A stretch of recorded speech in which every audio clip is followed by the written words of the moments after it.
morning after a powerful 7.5 magnitude earthquake struck in the west of the country, and there are reports of tsunami waves actually coming ashore.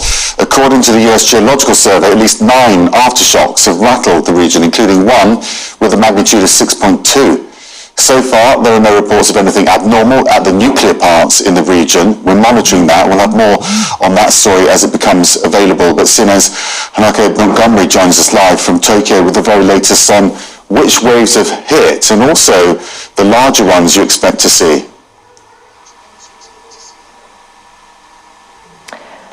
Hi, Max. So as you mentioned, we saw a huge earthquake, a 7.5 magnitude earthquake hitting western Japan. A tsunami warning has been issued for the entire west coast of Japan, specifically in the city of Noto in Ishikawa Prefecture. They're under a major tsunami warning. They could see a tsunami waves of measuring up to 5 meters, which would be very, very dangerous for many of the people in that region. We also know that it was a shallow earthquake with depths of around 10 kilometers, that's around 6 miles.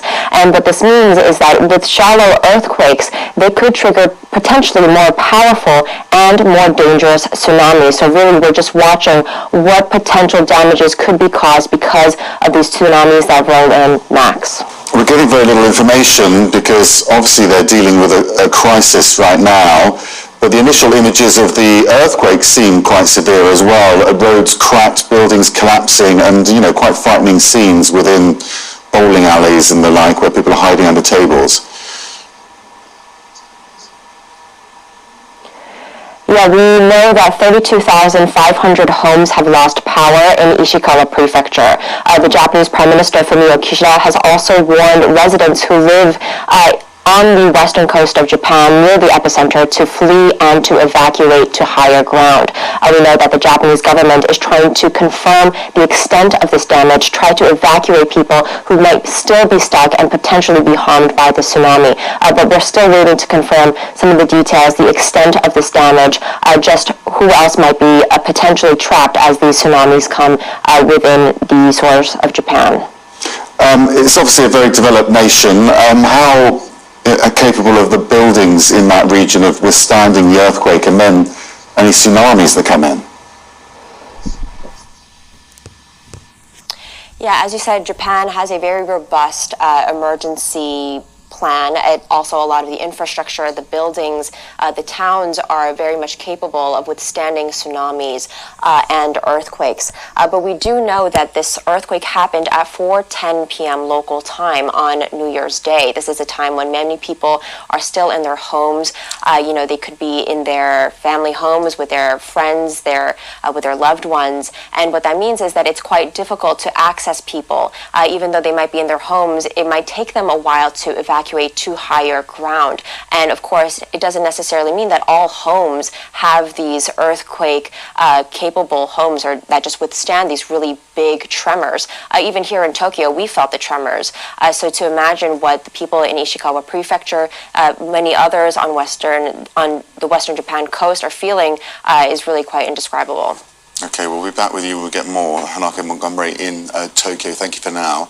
We want to look a bit more about the nuclear plants that are based in that area. What risk is there to them? I'm joined by Asby Brown. He's the lead researcher with Safecast, an independent radiation monitoring organisation. Thank you so much for joining us. I mean, what have you seen in terms of the nuclear threat, as it were, right now? Of course, during the first few minutes after the earthquake and the tsunami warnings, there was not a lot of information coming in, but the Japanese nuclear regulator quickly announced that there were no abnormalities reported from any of the nuclear power plants in the region. The region includes the largest nuclear power plant in Japan, the Kashiwa Karezaki plant, which is near Niigata, which is fairly distant from the epicenter of the earthquake and the area of the largest tsunami risk. Yeah, in terms of, we're looking at a map right now. How close are they to the coast? How might they be affected by tsunamis? Basically, almost every Japanese nuclear power plant is built right on the coastline. This was the case for the Fukushima Daiichi nuclear power plant, which had the horrific accident and meltdowns in 2011. As a response to this, eventuality, almost every nuclear power plant in Japan then underwent strong upgrades, reinforcing of seawalls, etc., specifically to protect against tsunami risk. So I think this tsunami was not as large as the one in 2011, but I think this was one possible test of how effective those measures have been. And we've seen some pretty dramatic pictures about the damage coming from the earthquake itself, but presumably they've made the same reinforcements as they have for tsunamis with earthquakes. In terms of houses and other buildings, yes, there have been progressive retrofits and reinforcements for seismic risk, certainly since the earthquake in 2011, but also prior to that. Most of what we see in terms of damaging collapsed houses are older buildings which were not subject to those kinds of reinforcements. I expect we'll see a lot of buildings damaged. Fortunately, the region is not heavily populated where the highest risk was, so I am cautiously optimistic that we will not see a lot of death or other serious injuries. Can I just ask you about this warning we've had of a 5-meter wave? How concerned are you about that as opposed to the 1-meter ones that have already come in? It was quite alarming. This is the largest tsunami warning that we've had since 2011. As you know, perhaps that tsunami was 10 meters or more, so it was much higher. Still, it's a very remarkably large tsunami. We'll see what the actual effects of that have been. Again, the video images visual images are coming in, trickling in. We haven't seen a lot. We've seen some fires, particularly on the Noto Peninsula, which is the area of the highest risk. It's a peninsula north of Ishikawa Prefecture, jutting out into the ocean. So that was very alarming. All of us were very, very concerned about that. Hopefully, in terms of power plants, nuclear power plants, the damages won't be too big, but we expect to see a lot of damage to coastal structures and communities. As you say, the last one was something like 10 meters. So if the 5-meter one comes in, you're pretty confident that the power plants will be able to withstand that?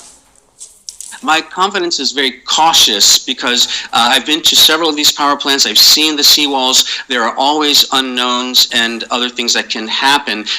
Perhaps you're aware that other power plants, not nuclear power plants, but thermal power plants, coal-fired power plants, are also now offline. There's no big reports of damage to them, but they all are automatically taken offline. So the affected communities in many places are without power, and it's a very cold winter right now. So that's a big concern as well. Which is the worry, isn't it? Because we're not getting the information right now. We're just relying on the pictures which were streaming at the time, effectively.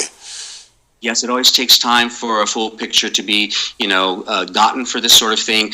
So far, no terrible disasters reported. But in terms of the nuclear power plants, because most of these power plants in Japan were taken offline, turned off after the disaster in 2011. A few in the further western part of Japan have been turned back on, but I don't think any of these in this region are operating. So that absolutely minimizes the risk of any kind of meltdown or serious accident like we saw in Fukushima. Okay, Asmi Brown, really appreciate your time today. Back with you if you get more. Thank you so much.